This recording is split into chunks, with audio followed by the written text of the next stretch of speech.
Hello বন্ধুরা, যে সকল ছাত্রছাত্রীরা এই বছর অর্থাৎ 2024 সালে আইটিআইতে ভর্তি হওয়ার জন্য অনলাইনে ফর্ম ফিল আপ করেছো, তো তোমাদের মনে প্রশ্ন হলো যে র্যাঙ্ক কার্ড বা মেরিট লিস্ট কবে দেওয়া হবে বা কাউন্সেলিং কবে থেকে শুরু হবে বা যাদের স্ট্যাটাস এখনও পর্যন্ত পেন্ডিং রয়েছে তাদের কি করতে হবে। আবার অনেকেই প্রশ্ন করছো যে সরকারি আইটিআই কলেজে চান্স পেতে গেলে মাধ্যমিকে কত নম্বর থাকতে হবে বা কত র্যাঙ্ক হতে হবে। আবার অনেকেই জানতে চেয়েছো যে কাউন্সেলিং করার সময় একটি ক্যান্ডিডেট কয়টি কলেজ বা কয়টি টেট চয়েস করতে পারবে। তো বন্ধুরা, তোমাদের এই সমস্ত প্রশ্নের উত্তর দেওয়ার জন্য কিন্তু আজকের এই ভিডিওটি করা হয়েছে। তাই তোমরা ভিডিওটি একটু স্কিপ না করে তোমরা সম্পূর্ণ দেখো, তোমরা কিন্তু বুঝতে পারবে যে কাউন্সেলিং প্রক্রিয়া কবে থেকে শুরু হচ্ছে বা তোমাদের র্যাঙ্ক কার্ড কবে দেওয়া হবে। তো বন্ধুরা, তোমাদের কিন্তু আইটিআইতে অনলাইনে ফর্ম ফিল আপ করার শেষ তারিখ দেওয়া হয়েছে 31শে মে 2024। এটা কিন্তু লাস্ট ডেট রয়েছে। তো এই ডেটটা কিন্তু আরও একবার এক্সটেন্ড করতে পারে, এরকমটা আমরা কিন্তু অফিস থেকে আপডেট পেয়েছি। তো বন্ধুরা, র্যাঙ্ক কার্ড বিষয়ে তোমাদের বলবো যে 2023 সালে তোমাদের আইটিআইতে মেরিট লিস্ট দেওয়া হয়েছিল 24 তারিখে, অর্থাৎ জুন মাসের 24 তারিখে। তো তোমাদের এই বছর অর্থাৎ 2024 সালে মেরিট লিস্ট কবে দেওয়া হবে এই বিষয়ে আজকে আমরা কিন্তু অফিস থেকে আপডেট পেয়েছি। তা হলো যে 18 তারিখ থেকে শুরু করে 25 তারিখের মধ্যে তোমাদের কিন্তু মেরিট লিস্ট প্রকাশিত হবে। অর্থাৎ ই গ্রুপ এবং এম গ্রুপের কিন্তু মেরিট লিস্ট একই দিনে একই সময়ে কিন্তু পাবলিশ হবে। এবার তোমাদের কাউন্সেলিং প্রক্রিয়া কবে শুরু হবে তোমাদের এই বিষয়ে বলবো। তোমাদের যেই সময় তোমাদের মেরিট লিস্ট বা র্যাঙ্ক কার্ড দেওয়া হবে, তোমরা কিন্তু সেই সময় থেকে তোমরা কিন্তু কাউন্সেলিং প্রক্রিয়া করতে পারবে। তো বন্ধুরা, আরও একটি প্রশ্ন করা হয়েছে যে যাদের স্ট্যাটাস এখনও পর্যন্ত পেন্ডিং রয়েছে তাদের কি করতে হবে। তো বন্ধুরা, যাদের এরকম কেস রয়েছে যে 20 দিন হয়ে গেল বা 10 দিন হয়ে গেল, তাদের কিন্তু এখনও ডকুমেন্টস ভেরিফিকেশন হয়নি, এই জন্য তোমাদের কিন্তু এখানে পেন্ডিং রয়েছে। তো বন্ধুরা, দেখা গেছে যে তোমাদের ডকুমেন্টস ভেরিফিকেশন করার সময় অনেকেরই কিন্তু ডকুমেন্টসের সঙ্গে তার যে নামের স্পেলিং মিস্টেক আছে বা অনেকের ফাদার্স নেম মাদার্স নেমের নামের স্পেলিং মিলছে না, বা তাদের অনেকে কিন্তু ডকুমেন্টসে ভুল দিয়েছে।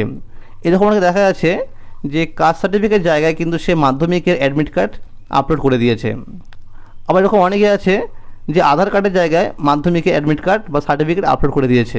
তো সেই সমস্ত ক্যান্ডিডেটের কিন্তু ডকুমেন্ট ভেরিফিকেশন হয়নি, অর্থাৎ তাদেরকে কিন্তু পেন্ডিং রাখা হয়েছে।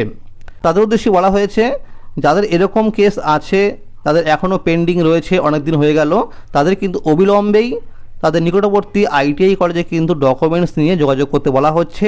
তা না হলে তার ফর্মটি কিন্তু রিজেক্ট করা হবে। তো বন্ধুরা, আরও একটি প্রশ্ন হলো যে কাউন্সেলিং করার সময় একটি ক্যান্ডিডেট কয়টি কলেজ বা ট্রেড চয়েস করতে পারবে। তো এই বিষয়ে বন্ধুরা, এরকম কোনো লিমিট নেই যে তুমি এই কয়টি করতে পারবে চয়েস। তোমাদের সেই লিস্টে যতগুলো কলেজের নাম থাকবে ততগুলি তুমি কিন্তু কলেজ চয়েস করতে পারবে। তো বন্ধুরা, আরও একটি প্রশ্ন করা হয়েছে যে সরকারি কলেজে চান্স পেতে গেলে মাধ্যমিকে কত নাম্বার বা র্যাঙ্ক থাকতে হবে। সব থেকে ভাইটাল প্রশ্ন এটাই। তো বন্ধুরা, তোমাদের উদ্দেশ্যে বলবো যাদের মাধ্যমিকের নাম্বার রয়েছে 70% জেনারেল ক্যাটাগরি, তারা কিন্তু সরকারি কলেজে চান্স পেয়ে যাবে। এবং যারা এসসি এসটি রয়েছে তারা কিন্তু 50% থেকে শুরু করে প্লাস তাদের কিন্তু সরকারি কলেজে চান্স হয়ে যাবে। তো যাদের পিএইচ ক্যাটাগরি রয়েছে তাদের কিন্তু মাধ্যমিক পাস করলেই তারা চান্স পেয়ে যাবে। এবং যারা ওবিসি রয়েছে তাদেরকে কিন্তু ওই 60% নাম্বার থাকলে তারা কিন্তু সরকারি কলেজে চান্স পেয়ে যাবে।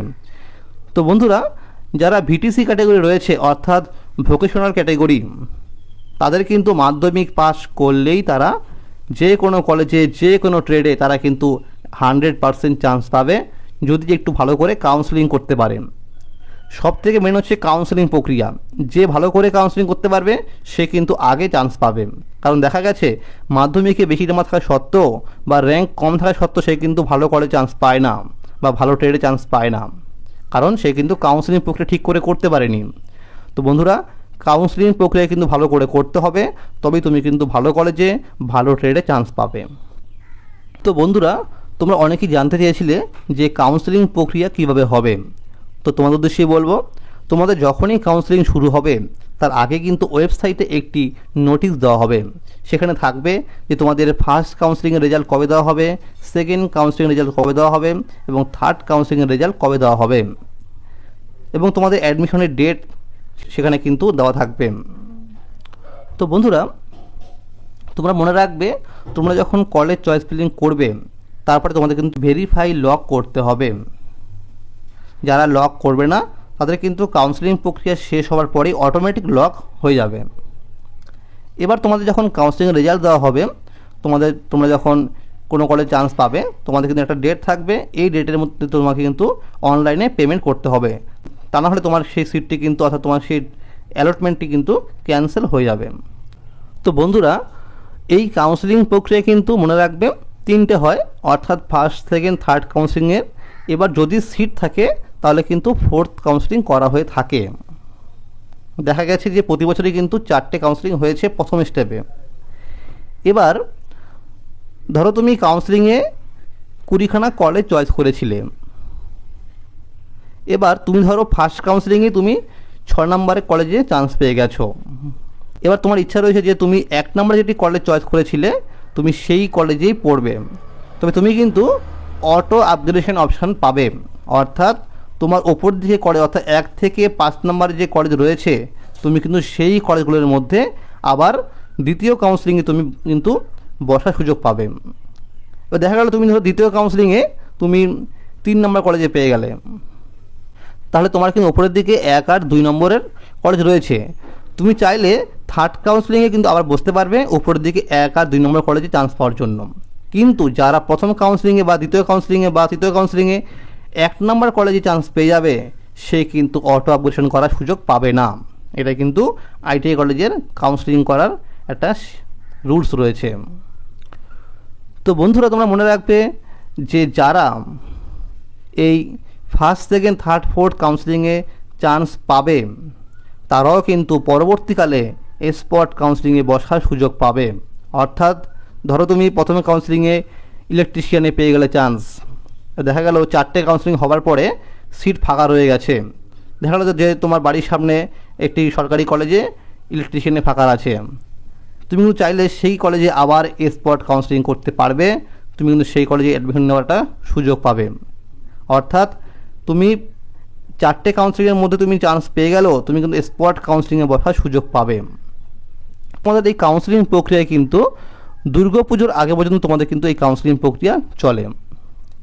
তো বন্ধুরা, তোমরা মনে রাখবে যে স্পট কাউন্সেলিং হলো এটাই, যে 4টে কাউন্সেলিং হবার পরে যখন তোমাদের ক্লাস শুরু হয়ে যায় তারপরে দেখা যায় যে অনেকে কিন্তু আইটিআই ছেড়ে দেয় বা অনেকে কিন্তু আইটিআই কলেজ করে না।